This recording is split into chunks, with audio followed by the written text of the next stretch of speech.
मृत्युंजय ठाकुरे महाप्रभु। हे बाबा धवलेश्वराय बालालिंगाय नमो नमः।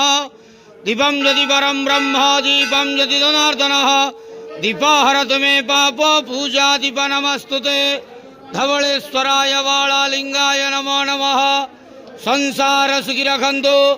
आज पवित्र धर्मर मास कार्तिक मासर तृतीय सोमवार रे समस्त श्रद्धालु भक्त मानू आशीर्वाद करंतु।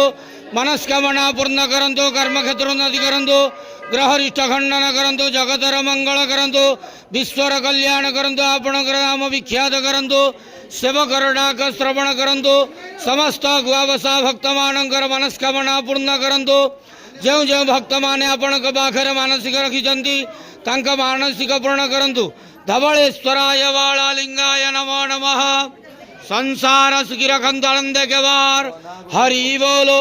पवित्र धर्मर मास कार्तिक मासर तृतीय सोमवार रे समस्त श्रद्धालु भक्त मानू आशीर्वाद करंतु आनंद के बार। हरि बोलो। बाबा धवलेश्वराय बालालिंगाय नमः।